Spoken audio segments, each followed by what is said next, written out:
Hello everybody and welcome back to the Dolly Cam. We are here at the very hustly and bustly Museum of Childhood in London. Good morning, Michael. Hi, Ruby Lane. Hi. We are wonderful. Thank you for being here with us. Oh, I'm delighted to be here. This is a wonderful theater behind you. You know, as I've said many times in our presentations, I like really small things or large. And this is the largest toy theater I have ever seen. And it's a spectacular 18th century working marionette theater. Okay, do not say the word puppet. They're marionettes. If you are working with someone that does marionettes, do not ever call them puppets. You will make them really mad. It's a whole different art form. Marionettes would have strings for operation. A puppet is just your hand show. Big difference. Big difference. And what's so fabulous about this, besides its epic size, is that it has some beautiful antique scenery in it still. And I believe that's St. Mark's Square in Venice. Yes, it is. It's got the original side panels, which are called teasers. So those are called teasers. And it looks like they had some kind of system of lighting that you would find in an old-fashioned theater. And they have some fine gentry playing parts. And of course, that's a classic Venetian carnival costume. And it looks like to me that a good portion of these costumes, the components are original. Now those are nice pieces, but here are the wonderful ones. These are all Commedia dell'arte characters. And this is a character that would be known as Pucinella, that became Polichinelle, that eventually became Punch, as in Punch and Judy. And these characters are some of the oldest theatrical characters that are known in the history of the theater. So these are just wonderful pieces. The molded faces are wonderful.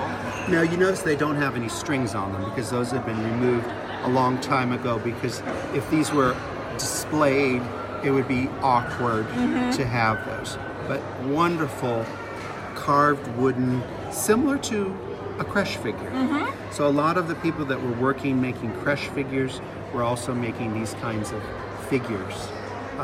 And you know, they wouldn't necessarily last because you'd have a lot of wear and tear, you know, banging around, moving them in and out quickly.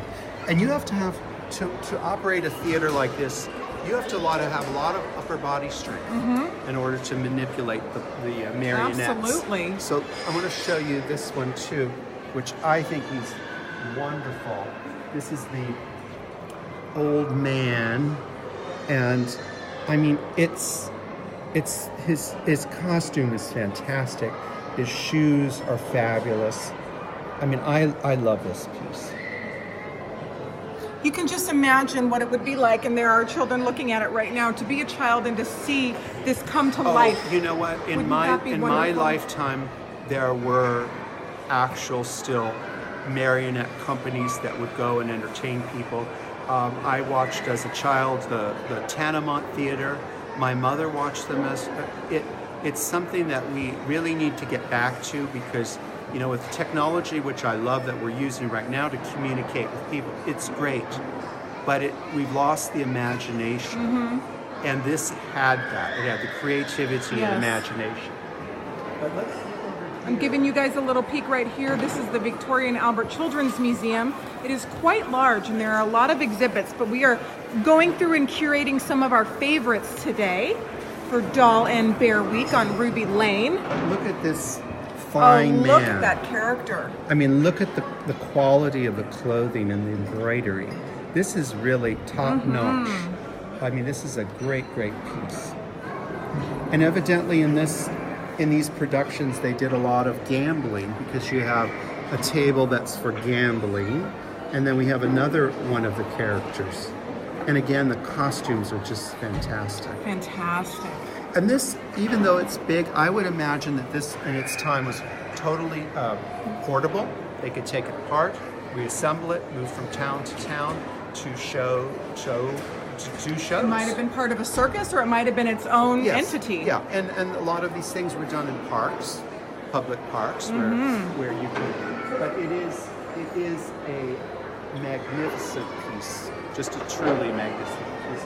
And before you go, Rachel, show the beautiful painting down at the bottom. It's on par with Wonderful. Opera House.